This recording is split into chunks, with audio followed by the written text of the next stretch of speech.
again with another video. This one I did a survey on Instagram in regards to basically all the videos, all the type of topics that you want me to kind of talk about, and today I'm going to do one of the ones you guys chose. So one of the ones that you guys chose was, as you all may know, I am from Cuba. The topic was, how did I get my citizenship? And you know, immigration is a very touchy subject right now in this generation and everything. So I'm not going to get too over technical or say anything that might offend anybody or anything. So hopefully that helps, you know, with this video. But first and foremost, so yes, I was born in Cuba. I was born in Matanza, Cuba. And I was born on September 9th, 1995. I came to the United States when I was 6 months, so I was still a baby. I mean, basically, if y'all know me, I don't really speak, I mean, I can speak Spanish, but I don't really speak Spanish like that, so it's kind of like hit or miss, but I can speak it fluently. It is my first language. It is what I speak to my parents and my other family members as well. So back to being born there, like I said, I moved here when I was 6 months. Back then, back in the 90s, I guess it was really popular when Cubans would go into this type of a lottery to win to come, you know, to America, because of who was, you know, the dictator Fidel was in control of Cuba, and basically the Cuban people don't have a lot of freedom. So my mom was fortunate enough to be able to win that lottery ticket to come and bring us here. And that lottery ticket consisted of you and your spouse and your kids were able to come to America, not on a boat. We came to America on a plane, and like every other Cuban, we lived in Miami for about 3 months. But I mean, granted, my mom's like, I left Cuba.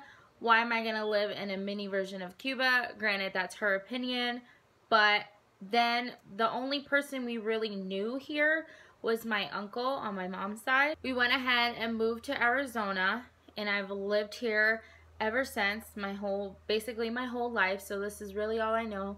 I mean, I've traveled here and there, but this is basically home for me. With that being said, back then, I mean, it doesn't matter if you came to America illegally or legally, if you're a Cuban American, because of some type of agreement that John F. Kennedy had, you were considered basically a resident because it was a communist country. Regardless, I did come to this country legally, so I did have a permanent residency card, basically aka quote-unquote a green card. I came and I had my green card ever since until basically I turned 20. And my residency expired March 28th of 2016, roughly around there.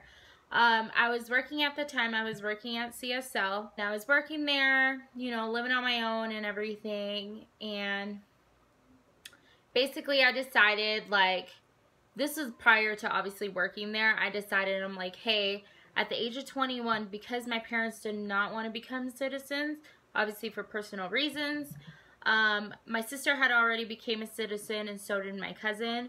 So I felt like my time was right that I wanted to become a citizen, because renewing my residency card every 10 years and paying so much money, it just felt like it would be more beneficial, especially in a country that I'm gonna be in and that my daughter was born in, I want to be a part of. So I decided, you know, by the age of 21, I want to become a U.S. citizen. Like, no matter what it takes, I have to. I'm not going to get a residency card. I need to become a citizen. So I started the process on January in 2016. Mind you, my residency card expired March 2016. So, but I'm thinking, you know, you're in your process of your citizenship. It shouldn't really matter. It shouldn't stop you from anything. So I started the process, and the process is, if you don't know, it is pretty lengthy. I mean, I was fortunate enough to maybe have it a little bit shorter. There's some people that can take up to 2 or 3 years, maybe even longer. Mine took 8 months. So from January all the way till August, I was in the process. I was working in the middle of the process. It was to the point where not only did my green card expire, my driver's license expired. So that meant the possibility of me working could have basically ended because my driver's license had expired. But with it being expired, I couldn't drive. I couldn't, you know, have a bank account, like stuff like that, because you need a valid ID for certain things. So that really just stopped me from being able to, you know, have the freedom that I had before. And at one point, like, my job called me and was like, hey, like, we don't even know if you can work here because of my whole situation. And then I was off of work for a good, like, 4 days. I was crying. I was like, oh my God, it's not fair. Like, I'm in the process of my citizenship. Like, I'm doing everything right. I'm doing what I need to do. Like, why me? And I literally, like, prayed about it and everything, and they were able to fix that out. Thankfully, thank God for a great, you know, management team that I had at the time. And, you know, they believed in me, and they were really proud of what I was doing. So we went ahead and figured that out, and I was able to go back to work. At the beginning of the process, I had to fill out this application. I had to do my fingerprints. So the process is I kind of have to wait a little bit until I get a letter in the mail, and then there's like a meeting so they can take my fingerprints and take my passport pictures. And once that happened, I had to wait until I did my interview. In my interview, it's based off 100 questions. The 100 questions are all off basically American history. Not hard questions, really easy, simple questions. I mean, for myself. Speaking for myself, anybody else can say it's hard. I mean, obviously if there's a language barrier, granted I was fortunate enough to just graduate high school. And once I got my interview and answered my questions, super easy. They only asked me 3 questions, and then it was basically a wrap from there. He told me congratulations. I had passed my interview, thank God. And that process to wait for my interview was pretty lengthy too. And then after that was literally the waiting game to, I still, you know, didn't have my ID or anything, still couldn't drive or anything like that. We then had to wait, and they had messed up my address probably a couple times. So I originally was supposed to get my certificate the end of July, and it didn't get to me till the middle of August. I was so upset. I was crying. I was like, I don't get what, you know, like, why is this process so long? And granted, I mean, thinking back, I was lucky enough because I know people that have had a way longer process than I did. But obviously, when you're in that, you know, state of mind and just going through all of that, you just kind of want to figure out what's, you know, what is going on.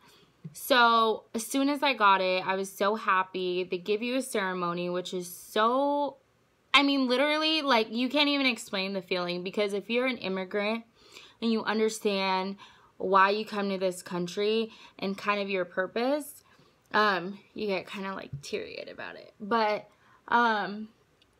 you understand the purpose, and you see all these people from all over the country, not all over the country, all over the world, that come to the United States for literally one thing, and that's to have the American dream.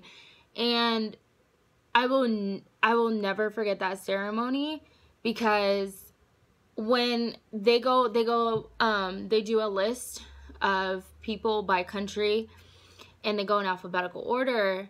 And then when I see all the, because I mean, there's younger people, but I was literally like a baby compared to these people. There's people there from like 60 to 70-year-old going there to get their citizenship just to feel like they're okay to be in this country.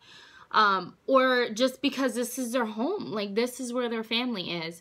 And so when they went in alphabetical order and they named Cuba, and there was only like 3 other people besides myself that were standing up, and then the rest of everybody was just sitting down because they were waiting their turn. It's like, oh my gosh, like, I mean, granted, it takes time to like do the process, and they do it by groups, but it's like I was one of like 4 at the time.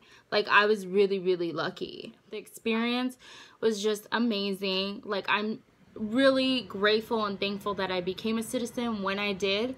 It was actually right before the major elections, before Obama left office, Trump was running for office and everything. So that was really cool because, I mean, unfortunately I wasn't able to like vote or anything, but it happened right at the perfect time because I was still waiting for some of my stuff. But the experience, oh my god, experience was amazing. I'm so glad I did become a citizen. Basically, yeah, that was the process. It was a long 8 months, but I am forever grateful. I'm glad I'm a citizen in this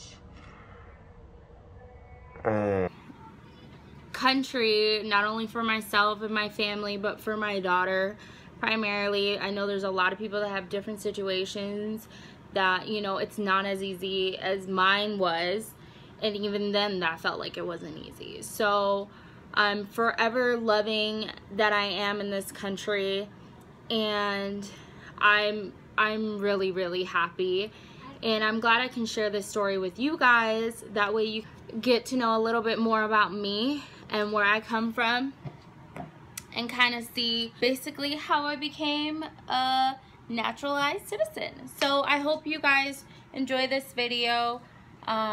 Obviously you saw I got a little teary-eyed because it does mean a lot to me. I'm glad I can share it with you guys, and I hope you enjoy it, and I hope this can help with anybody else. And if you have any questions, you can always feel free to ask me. I love you guys so much. Have a great night.